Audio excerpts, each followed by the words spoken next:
Do you, like me, have that copy of Numenera just sitting there staring at you, begging you to call it to action, but not quite know how to start off that campaign?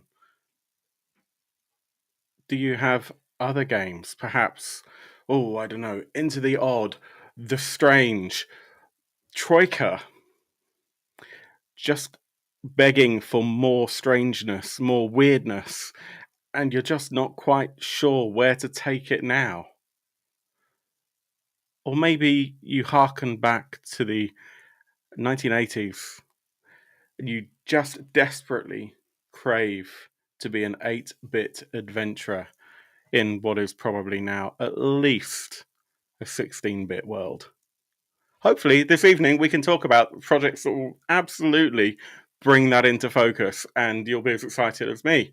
If you are, and you haven't done so already, please do subscribe. Please like. Obviously, that helps us to level up the channel. And yeah, thank you very much for joining. My name is Phil. This is the Dark Orb, and welcome to Kickstart Your Weekend.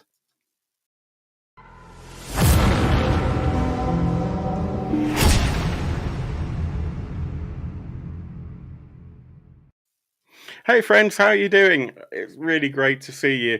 I'm really excited. It's been a couple of weeks and some cool stuff for us to talk about this evening. Um, we are live, so if you are watching right now at, well, what is it now? 2 minutes past 8 or thereabouts, uh, BST, then yeah, please hit the comments below or to the side or wherever they are and partake in the banter. It's going to be really cool. I'm really pleased to be here. I'm so proud of what we've done over the last couple of weeks. We've hit 375, 376 subscribers in the last couple of weeks, and that is in no small part, obviously, due to the very kind Thomas Herenstam talking to us about, Draco Demono, Dragonbane. But thank you so much. If you're one of our new subscribers, I really appreciate it. And if you're one of our old subscribers, I love the fact that you're part of our family. We do have a Discord. The link is down below if you're watching on YouTube. And I'm just, yeah, I'm so pleased that you like what we're doing. Let's talk about these projects today, shall we? First of all, I'd love to say hello to Bruce. And also, thank you for joining us, and hello to Lucas Falk. Lucas, we're obviously going to be talking about one of your projects, so I'm super pleased you're here. You can maybe answer some questions along the way if you stick around. That would be wonderful. Yeah, keep those live comments coming in, and let's start off with the Monte Cook product and some reasons for that. Yeah, so Numenera is a game that I've had on my shelf for quite some time. Not actually in physical form. I've got the PDFs. There was a humble bundle or a bundle of holding at some point not that long ago. And so it's on my digital shelf of shame. I kind of feel like I need to get to it and actually read it. But it is quite, I don't know, it's quite imposing. I think you all probably understand what I mean by this. When you have a game with such a legacy, with such a strong following, the same could be said for things like D&D 5th edition. It's kind of hard to actually kind of get over that sometimes. I mean, I've got the Genesis over there. It's another good example. And Yoel, great to see you. Yoel says, oh, nice, Lucas is here. No pressure, Phil. Thanks, brother. Thank you. Yeah, when you've got a game that's got such a legacy, it's sometimes just hard to know where to start. So I thought it's really interesting that the first campaign that we're talking about this evening not only has got some material that's kind of the bulk of the PR for that campaign, if you like, and that's probably the thing that's more exciting to me, but also has, as part of that campaign, a book that is really great as a starting point for playing Numenera. That, of course, is the second book of the campaign of The Weird. Let's have a little look at not necessarily the campaign page, but the Monte Cook Games page about the Weird, because actually I think the Weird is very interesting as a product. What it is a product that's basically designed to help you take your maybe slightly mundane game, maybe an already weird game, if you've just run out of ideas, and bring some strangeness back into it. If you've played Numenera, you know what I'm talking about. Invisible Sun, The Strange, obviously. These are Monte Cook games, if you don't know. They are all quite weird. And I'm a huge fan of authors like Neil Gaiman, who have a very similar kind of sense of surreal. So this is really appealing to me. Like if you've played Troika, for example, there's some real kind of surrealism in that as well. And um, there's not enough of this in gaming as far as I'm concerned. So let's just have a little look-see at the initial page. So, the Weird. Make every encounter, adventure, and even campaign more engaging, memorable, and fun. Role-playing games give us a chance to explore, discover, imagine, create, and face challenges. Our games shine brightest when they're vivid, unique, and a little bit mind-bending. And I do actually agree with that. I think there's so much. It can get very samey to have games that are just always, they kind of go into a dungeon, hack, slash, kill a monster, repeat. You can end up in a very much formulaic kind of routine, which is fine if you're doing casual gaming. But I think it's much more interesting to actually have games that go off the beaten track in whatever way you want to do that. So it might not be a weird game, it's like doing a horror game, but maybe not having that horror being your kind of standard. Oh look, there's a Gribbly, and arms and legs are coming off or whatnot. There are so many ways you can do horror. There's so many ways you can do a dungeon crawl, and anything that supports that and takes you outside of your comfort zone and pushes a little bit outside of the box is a great idea as far as I'm concerned, which is also why I really love the second thing we're going to be looking at later on, the Heroes of Cerulea. What kind of sea is that? I'd really like to know. I'm presuming it's Cerulea, but we'll find out, I guess. But anyway, The Weird is basically a book that's full of ideas, suggestions. I've got the PDF that they've got, like a little demo PDF of things that you'd find in there, and there's a bunch of tables and things like that. I love the artwork. Thousands and thousands of specific suggestions you can pull straight from the book and inject into your adventures, encounters, and campaigns. Every chapter giving you advice on how to make a particular topic more interesting, giving you literally hundreds of actionable ideas to run with. NPCs, creatures, places, magic items, gears, spells, abilities, names, appearances, etc. And they do make it quite clear in the campaign page that this isn't just for GMs either. So that's really cool. I think, even if you're a player and you want to do something a little bit different, this is going to help you. So that's The Weird in a nutshell, and we'll have a look at the campaign in a second. And the other thing that I kind of mentioned earlier on is the Glimmering Valley, which is kind of a campaign starter as a region, basically, I guess like an adventure site with a whole load of stuff, primarily for Numenera, but it doesn't have to be used for Numenera. You can use it for anything, because a good story, a really good story for any game can be kind of pushed anywhere else. Yeah, okay, you might need to fudge the stats a bit for NPCs, etc., if they're in there, but any good story can be placed in almost any game, because it's not about the system so much as actually what you do, what your characters do.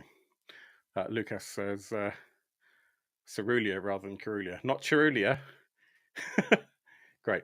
That means I'll say that properly later.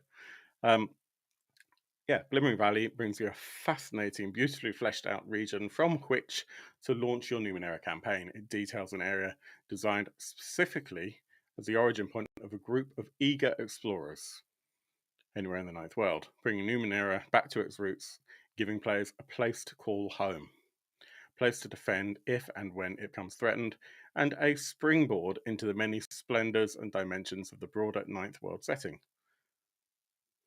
Looks great. The art is lovely. And then it gives it more as a village as a starting point with lots of stuff around which you can do. So, in, as I said before, a nutshell, that's what we're looking at in this campaign. Now, this is going to be the first time that we have looked at a campaign, I think, at backer kit. So this is going to be fun. Boom! It's not quite as pretty as Kickstarter, is it? What do you think? Let me know in the comments. How usable do we think this is? It's going to be fine. It's going to work. You know, backer kit have been doing Kickstarter fulfillment for years.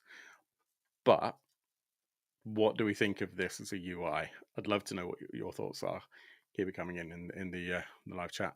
Right, so we've got 21 days left, 3 weeks at time of recording.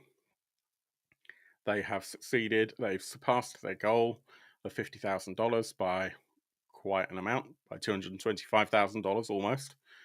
And they've got 2,711 backers. I'm sure if I refresh it, that will all change, but let's not do that. Right. From interesting to gonzo and everything in between, role-playing games give us a chance to explore, discover. You remember this? We said this earlier on. Imagine, create, and face challenges. So this is about making something weirder. How do you make another room full of orcs, another space station full of aliens, or another dark cult really special? You make it weird. Totally agree. Now, weird doesn't necessarily mean out of place, just not what your players are expecting. And the most interesting, to me, the most interesting role-playing games are the ones that throw you off that beaten track. The scenario that makes you or your players, if you're the one running the game, think twice about what's going on, that kind of take you off your guard a little bit. And yeah, this looks like it's going to do exactly that. There's a bunch of items here. There's the standard edition and the collector's edition of the Weird Core rulebook. They basically got different covers and that sort of stuff. We'll get to that. There's that Glimmering Valley. Glimmering Valley? I think that's what it was called. My brain has already shut down. Campaign book for Numenera. There's also dice, cards, because we know that Monte Cook love their cards, and miniatures, which is really interesting, and stickers as well. So let's have a look at the preamble here. I guess it's post-amble now. Did your players stumble on an ogre's den? Make it a weird ogre's den. Maybe the ogre collects animal skulls. They're everywhere, on every shelf and surface. Or the ogre has a strange skin condition that gives it bright purple blotches. Or they keep a gong they ring every time they hit an opponent. Or they have embedded glass eyes all over their body. Or they've recently baked a cinnamon cake. That's actually pretty good. Did they enter? Your players enter a seedy spacebar. Perhaps the back wall is covered in psychedelic graffiti that is surprisingly beautiful. Or the autotender keeps shutting down halfway through pouring drinks. Maybe the AI at the entrance is scanning for mutants, but due to a strange anomaly, they're actually altering the DNA of those who enter, giving them mutations. Or the waiter's alien culture traditionally flings food across the room, so your pieces have got to be good at catching, ducking, or both. I love it. I really do. I think it's going to be really useful if you're, as I said, wanting to play something like Into the Odd or Electric Bastion Land, for example. They're great, wonderful settings, but working out what to do with them, particularly if you're time poor, like a lot of people in my generation are, you know, doing full-time jobs and trying to create worlds at the same time. Little things like this, little hooks, story hooks, can help so much. Apologies, I'm quite thirsty. Yeah, they can help so much with just keeping the game going, particularly if you've had a really long week and you still need to make that game, or if actually you want to start something completely new. Obviously, as I said earlier on with Monte Cook games, you've got things like Invisible Sun, The Strange, Numenera itself, and again, they are encouraging that level of surrealism that's quite hard, particularly for new role-playing, new GMs to this kind of game. It's quite hard to just start that off for a lot of us. I think it's really promising. I do think that they've pulled something together here that is very much a niche and definitely fulfills a gap in the market. Lots and lots of things, specific suggestions you can pull straight from the book. You can roll randomly because there's a lot of tables, and the PDF has got some of those. I can show that in a little bit. They've got a little demo PDF, so we can have a look at that. Whatever your play style, the weird will help you play your game better. The PDF is this preview here. So for those of you who are watching this rather than listening on the podcast, there is a preview link on the page here, which takes you to the PDF. And if you're listening, same applies. Right. This is the thing. There are a couple of different editions of the Weird. The price difference is staggering. It really is. So, first of all, I love the look of the deluxe edition, but I think it's only worth getting the deluxe edition. You know what?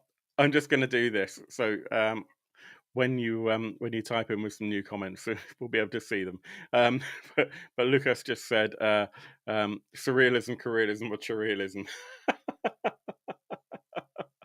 Oh dear.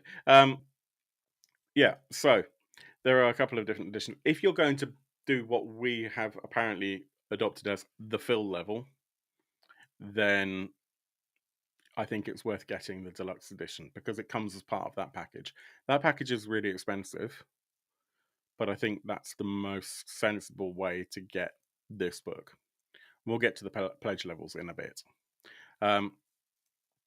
If, on the other hand, you're just wanting to buy one of these books, it's probably not worth getting that deluxe edition thing.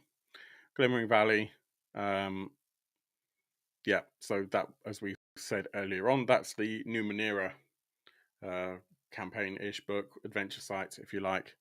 And it looks great. I love the artwork, love the style. The Numenera books, in fact, all of Monte Cook books, that doesn't sound right. All of Monte's cookbooks are stunning. I backed Old Gods of Appalachia. We've got Invisible Sun. They're the only MCG books that we have, but they are all products that we have.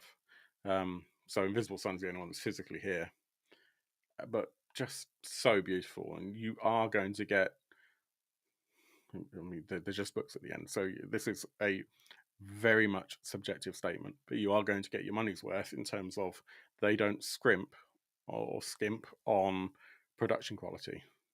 Yoel says, testing new feature. It's cool, isn't it, right? So for anyone who's just listening to the podcast, we now have the option to display comments live on the screen. So that's helpful. Hopefully we'll get some more comments in as I talk. So yeah, you've got the Glimmering Valley book. You've got the Weird. Then you've got the Weird deck, which I guess is going to help you to do things on the fly, or even if you're planning. Kind of forces your hand, quite literally, a little bit when you're sorting stuff out.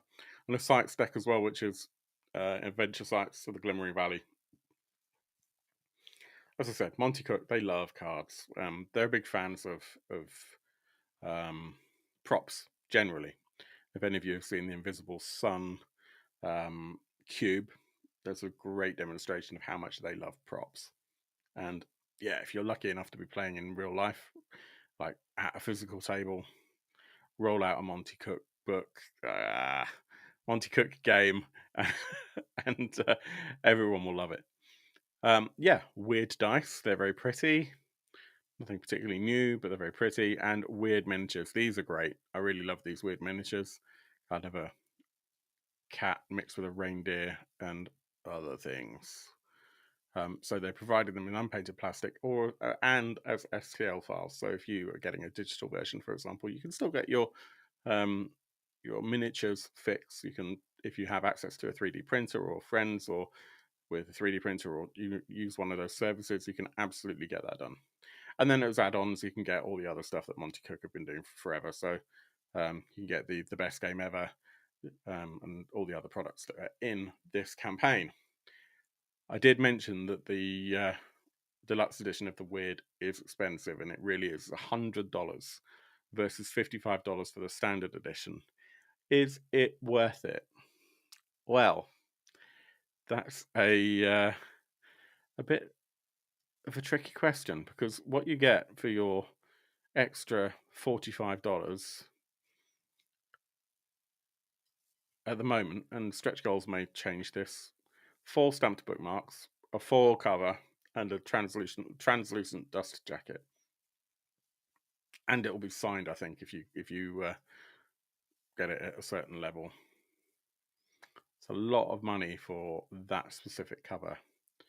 And so for me, as I said earlier, unless you're going to be buying this as part of the big bundle, I actually think it's worth it. And it's not very often that I say that. But if you're going to buy everything, then I think you do go for what we call the fill level. We go for the highest tier because of all the other things as well. We'll have a look at the pledge levels. Now, should we do it? Let's do it. First of all, let's have a look here. Are you hungry, Phil? All this talk about cookbooks is making me worried. Friend, you know I'm always hungry. But no, in seriousness, yeah, I haven't eaten yet. Well, not since lunchtime, when obviously I ate the entire world. Let's look at the pledge levels. They are interesting. So if you want this in digital form, I'm actually kind of surprised at how low they've priced the digital stuff, because actually Monte Cook normally price their digital things quite a lot higher. And I think if you were to go back retrospectively after the campaign, probably these digital PDFs will be more expensive. But as part of this, everything digital, $40. Anything digital, so either the Weird book or the Glimmering Valley book or the Weird Miniatures STL files, 3D printing files, $18 each. So it's what, 12, 13 pounds sterling, or everything for $40. Now, where it gets interesting is when we actually look at the way that the pledge stacks up. So if you want either the Glimmering Valley or the Weird, you're looking at $45 or $55 respectively. Both of them together, $90. So, that's a tiny saving. If you want those books and the card decks, it shoots up quite a lot. $90 goes to $145. And then from there, it's $175 to do exactly that. You get your $145. Actually, look, that's the other thing to be aware of, though, is that actually throws the deluxe edition in. I'd forgotten that. And then if you take it from there to the Gonzo Super Deluxe Bundle, that gets it autographed, and you get the dice and the minis. So 45 to 75 gets you an autograph, gets you the dice, gets you the minis. I think that's a worthy jump. This 90 to 145, I can't quite recall what the price was for those card decks as add-ons, but they tend to be very careful and very clever about their pricing. Yeah, $40. There you go. But they're charging $60 for the minis. So this is where it gets interesting, because they did the same with the Old Gods of Appalachia campaign, in that it very quickly becomes clear that it's not worth buying, for example, one book and one card deck and the minis. Here's a good example for you, because look, it's $55, $75 for just the Weird and the Weird deck. And you want the minis as well. 75, 85, 95, 105, $135 for just those three, right? But, and that math is probably wrong. But would you do that when for $145 you can get the deluxe edition? You still don't get the minis here, but you get the deluxe edition and the Glimmering Valley in print. It's like, that's only $10 more. And then you go, oh, but I still really want the minis. So, well, I might as well just pay the extra $30 then. They're very clever. They're very, very good at doing this. And I'm not This isn't a complaint, it's not a criticism. I think it's actually really well done. From a business perspective, it's superb. Do I think that they're still quite expensive? Yeah, I do. But I don't think they're necessarily overpriced. Lucas says, since Monte Cook creates such nice books, they should make a Monte Cook book cookbook. Monte Cook book cookbook book.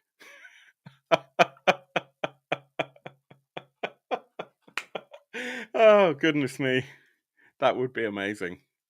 I'm still waiting for the Coriolis cookbook, but that's a different company entirely. That made me laugh.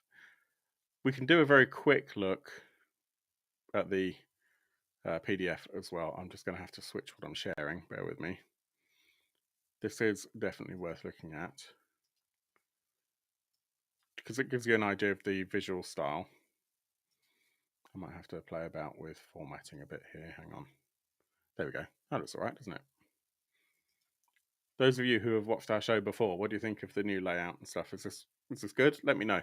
Let me know in the comments, or let me know on Discord, because the Discord link is down there for anyone new as well. But yeah, this is kind of cool. Look, so peering into the weird. There's a bit of advertising in this, a bit more advertising, and then a preamble. As I said, this is easily available from the campaign page or back kit. The link for the back kit is obviously down below as well. And it explains kind of what weird is and some examples of the tables. So, like, roll on D6 or a D8, and you get these different suggestions of what you might find. D10s here as well, a D5. Those of us who are playing Dungeon Crawl Classics have D5s and D6s and D3s and D7s and stuff anyway, so you could easily do that. Otherwise, just roll on a D10 and half it, I guess. But yeah, it looks like there's a lot of pages. If the book is actually like this, there's a lot of pages with not a lot of stuff on those pages, but it is beautiful. And yeah, sometimes you just need that. You need those visual cues probably really help when you're trying to get into that weird zone, because not only is there some words, but there's also that kind of artwork that's going to just snap you out of normality and into that game world. So I think that's pretty good. There we go. Right. So that is the weird. I really like it. Am I personally going to back it? Probably not, actually. But that is not because I don't think it's worthwhile. It's purely because I think that the games that I'm running at the moment, I've got enough material for, and I'm struggling to get them to the table. So I think this is really for prolific GMs who have a lot of content that they're delivering. So if you're running a weekly game or a fortnightly game, or if you have a couple of weird games at the table that are purely setting, but don't necessarily give you much in the way of actual material for adventures, probably the weird will be a really great way to kickstart that. Pun not intended. On the other hand, as I said, if you are actually more a casual GM, or if you've already got books that you haven't fully explored, like for example, I've got Troika. I've not got all of the Troika books, but I've got 3 or 4 of them, and I haven't explored those yet. I've only run the adventure in the back of the Troika book itself. I can't remember what it was called now. The hotel adventure. God, that's going to really bug me. If anyone is watching and remembers what that scenario is called, then let me know. Yeah, so I've already got content for that. I've got content for Into the Odd and Electric Bastion, and there's enough in those books for me, and I haven't run them yet. So, and things like Numenera and Strange, I haven't actually managed to get to the table yet. I think Glimmering Valley would be more use for me, but I haven't had time to read Numenera. But I will probably come back to that at that point when I actually want to run Numenera. I think these are great though, and if you are looking for this sort of material, there's not really much else out there that kind of is a parallel to this, in my opinion. Check it out. It's live on Kickstarter. You've got 3 weeks left. 3 weeks. So make the most of it. because I'm pretty sure Monte Cook will jack those prices up when this goes to retail, and that's fine. That's fine. If you don't need it now, just pay a little bit more at retail, because all game companies need that, except for maybe Hasbro. That's the Weird and the Glimmering Valley. What do you all think? I'd really like to know what you all think of that. Let us know in the comments, or let us know on the Discord. Let's take a couple of minutes to explore something completely different. I know I'm not the only one who's excited about this. There's a company in Sweden called Bläckfisk Publishing. It's not their Swedish name, but Bläckfisk is. They do a couple of really interesting products. Vindscale is one that is Swedish only, and we are hoping that will be coming to English because it is beautiful. What is coming and is in English is Heroes of Cerulea. I'm actually not a Legend of Zelda kid. I had a Nintendo, but that wasn't a game I ever had. In fact, I had several Nintendos. I had the Nintendo. I've got the Super Nintendo still in a box. I don't know if it still works. It's definitely not as light grey as it was when I acquired it. I've had a Game Boy. I've still got my Game Boy DS Lite. And I still haven't played Zelda. Don't know why. I just never quite got into it. I think role-playing in the 1980s and 90s on a computer was just something that I found frustrating. But it doesn't matter. If you like any of those sort of those styles of games, this is going to appeal. And I absolutely love the system that this is supporting. We'll do what we did before, and we'll start off looking at the Bläckfisk page. So let's do that. So, Heroes of Cerulea is a heroic adventure game about exploring dungeons, solving puzzles, and fighting monsters. The world is locked in a perpetual cycle of conflict between good and evil. The Guardian and the Paragon bravely defend the world against the Shadow King and his horde of monsters. All three have been reborn numerous times throughout history. Now the Shadow King has returned once more. Oh shit. The Guardian and Paragon are still nowhere to be seen. New heroes must come to Cerulea's aid. So it's an 8-bit adventure role-playing game, basically in tabletop form, and it's great. Yes, I know that the author is watching live. I don't care. It's got nothing to do with that. This is really fun. What do I like about it? What I like about it is that it's a D4 dice pool game, and we love dice pool games. Getting to throw lots of dice is fun. What do I like about it? I like the fact that the rule set is such that effectively you have hearts and energy and gems. And when you succeed in, for example, an attack, full success, they take damage. The enemy takes damage. If you get a partial success, if you roll a 3, you lose a heart. You hit them, but they hit you back.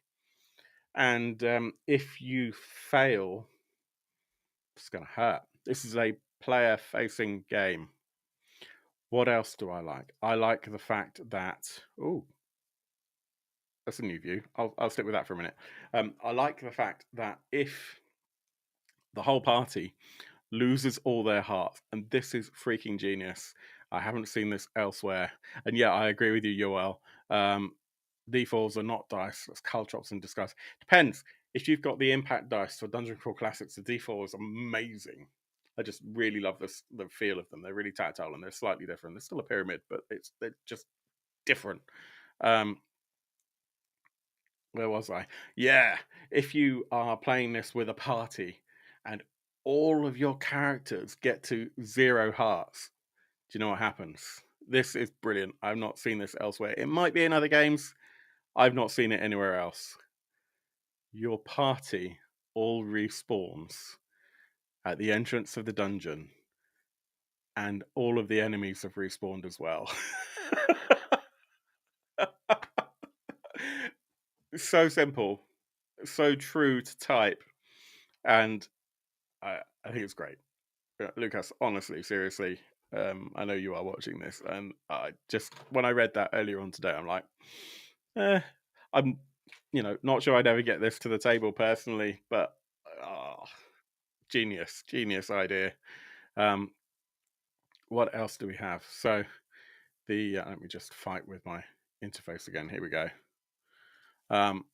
So yeah, you've got the map, and basically it's a map like Legend of Zelda. And Bruce actually did mention, you haven't played Zelda? Oh, the shame. Nintendo is going to send you an Italian plumber to jump on your head. I do need a plumber, preferably not Italian.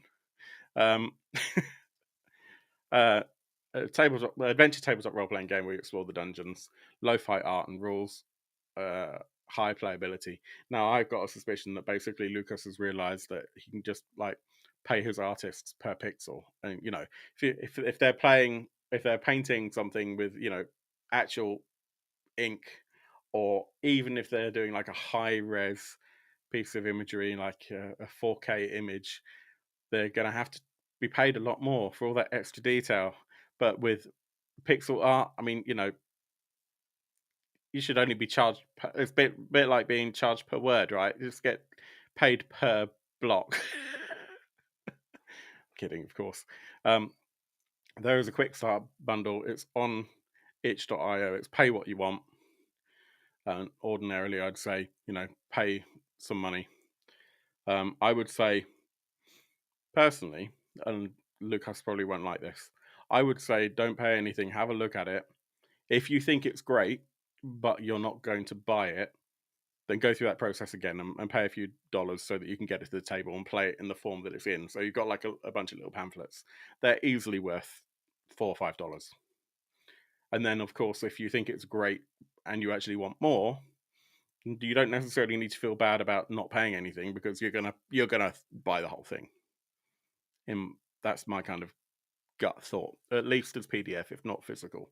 And the physical books look great. Video game logic, key works like a key in the video game. So you have 5 keys. Each of those keys will open a door, but you lose the key. The key is destroyed in the process. You heal when you eat food. Pots contain money, arrows, and bombs, and the GM will just throw them at you at some point throughout the adventure. This really embraces 1980s, 90s role-playing games. And even though I haven't really played Zelda, I still know that. I've played other games like this, so it's just, I didn't deep dive into Zelda, let's put it that way. Lo-fi rules. 3 attributes: might, bravery, and insight. And the character sheet is really very basic. You can do a lot of this stuff just with dice as well, I think. It's really cool. Really, really cool.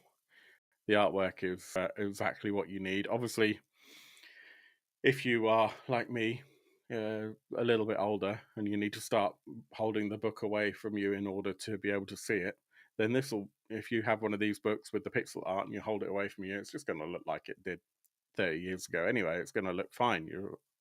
This is very high quality art. This is full high definition art of the 1980s, when we, had cathode rays, 1990s when we had cathode rays. So nothing to shake a stick at. I mean, the skeleton with an axe is just amazing. Monsters have heart ratings. As you hit them, the hearts disappear, and obviously when you have 0 hearts left, then it's defeated. Monster attack depletes 1 hero heart, which is where the hero attacks and fails to hit the monster. Then basically, narratively, what's happening is that they've gone into attack, they've missed, and the monster's hit them back. Really rules-like, which I love. I'm a huge fan of rules-like games because it's really hard work learning new rules. UL says, realize the artist for this is the style chameleon, Ron Germain. Troubleshooters. Of course. Yeah. And Lucas, you say, all of our games are pay what you want, precisely because it allows people to check them out before deciding on buying them or not. Yeah, the artwork in Troubleshooters is one of the reasons why I was tempted to buy it. I didn't buy it because I just knew that I wouldn't be able to do that setting justice. I'd love to play it at some point, but I would never be a good GM for Troubleshooters. I need easy instructions on how to roll dice, says Bruce. Bosses, like monsters, are tougher and more dangerous. They have particular action moves, set special abilities, and certain weaknesses. High playability comes with a ready-to-play campaign. An epic quest consisting of 4 thematically diverse dungeons. The Shadow King has split the Trinity into 3 fragments. He's hidden each of these fragments inside a dungeon with a boss to protect it. Once the heroes have gathered all 3 fragments, they can enter the Cerulean, and who said Cerulean then, Citadel, and face the Shadow King. And this is all, let's not forget, this isn't even on the campaign page. This is on the Bläckfisk publishing page. So much information. Thank you for actually taking the time to format this outside of Kickstarter so that we can actually absorb this without being kind of bombarded by the Kickstarter UI and all the pledge levels and stuff. It actually makes it really easy. Woodland Temple, the Lake Tower, the Cavern of Flame, the Cerulean Citadel, maps and stuff, and tools for creating your own dungeons. There's a lot here. And so, given that there is so much here, you would be forgiven for thinking that this is quite an expensive campaign to get in on.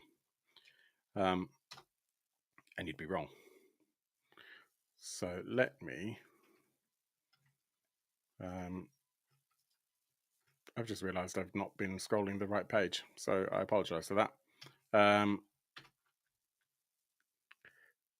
There we go. So here's the campaign.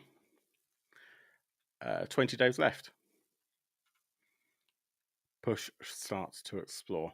Look at these books. If you've ever owned a Nintendo Entertainment System, this immediately strikes out. Although I never had a gold cartridge. They maybe didn't exist. Maybe they did. But I love this. I love the style of this. It's an adventure tabletop role-playing game where you explore dungeons like monsters, solve puzzles, gather keys, find new items, and defeat bosses. Lo-fi art and rules, high playability, heavily inspired by the classic Legend of Zelda games and by old-school role-playing. The Quick Start Bundle. Now, the Quick Start Bundle basically takes you to a bunch of PDFs that are like trifold pamphlets, double-sided. So you could print those out, and there's enough there to, kind of cobble together a basic, scenario. And there's one for the players, one for GMs, and a few other things. Video game logic. Lock works like a lock. I said that earlier on. Embracing several aspects. And yeah, the art is absolutely great. The character sheets are really simple. And as Yoel said, everything is with caltrops or D4s. And the art style, the skeletons and the goblins and the skeleton with the axe are all wonderful. It's highly replayable. This is all basically the same information that's on the homepage. The book itself is a hardcover book in A5. I really like A5. For the longest time, I thought that those smaller books were kind of a bit crap because we're so accustomed to the A4 or US letter even. Role-playing books, like, those ones over there, they're mostly A4. That when you get a smaller book, it kind of feels like you're not getting your money's worth. But things like Savage Worlds with their kind of journal size, and Morkborg with the A5 books kind of demonstrate that you can pack a lot into a smaller book, and it's so much easier to just read it in bed or take it with you when you're kind of waiting for a doctor's appointment or anything like this. It's so much more straightforward. Oh, Yoel says that there were gold cartridges with a battery to save games. I didn't realize that. Just shows I didn't have any of those, exciting games. My Nintendo Entertainment System came with Teenage Mutant Ninja Turtles, which was just completely unplayable. Such a difficult game. It was kind of hard to enjoy life when that's the only game you have for your Nintendo Entertainment System. Yeah, A5 books, brilliant. I love them now. I have a shelf dedicated to books of that size. You can't quite see it on the camera, but it's that one there. And not just A5, like smaller form factor books. They've really grown. That's not really the right word. Grown on me. Contents, descriptions, procedures, creating player characters, rule sets, methods of dungeons, tables, and all that sort of stuff. The extras. So if you get the gold one, comes with a slipcase. The slipcase is nice. We like slipcases. You get a player booklet. I'm not quite sure what that involves. Let's have a look.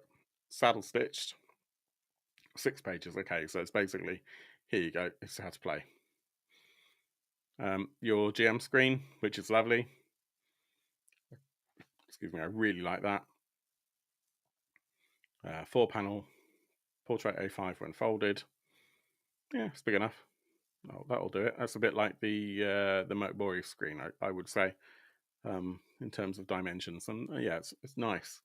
Again, you get so used to having a large GM screen that it feels a little bit like a cop-out having a smaller screen until you realize that, I mean, you don't really have anything important behind there usually. It's just, all it does is put a barrier between you and your players, to the extent that you get to a point quite often where you don't really want the GM screen. I will put a GM screen up just because if it's a good GM screen, then it will have useful things on the back of it. But ideally, I put it to one side so that it's not creating a barrier, or even just use it as a reference document. So you can see here from the image of the GM screen that GM screen is going to have some really useful tables on it. And because it's A5, it's not going to create, as I said, create a barrier between you and your players, which I think is really important, because the GM is a player and you're having this adventure together. Shouldn't be us and them, in my opinion. Even if you're a GM that loves to kill your players, they should know that that's what you're going to do, and it should still be collaborative. If you're actually creating adversarial feeling at the table, then that's, to me, that's not fun. But every table's different. Temple of Legends. What is Temple of Legends? That's an extra little booklet. 14-page saddle stitch, ready to play as a side quest dungeon. Awesome. A bunch of stretch goals. I really hope that we get all of these. An embossed cover. We all love an embossed cover. That'd be great. Bookmark ribbon. Yeah, that's a requirement these days, really. Christian Sarlen to write a booklet dungeon. Cyborg is amazing. I can't wait to have that physically in my hands. I saw it at UK Games Expo, and it's just great. And then add-ons. What add-ons do we have? GM screen. Oh, so okay. You can basically add extra stuff. Let's add-ons. I mentioned earlier on that you might be thinking that this is a really expensive campaign because there's quite a lot to it. But if we just ignore the digital for a minute, it starts at £25, 299 Swedish crowns. And for that, you get the core book and digital stretch goals. That's great.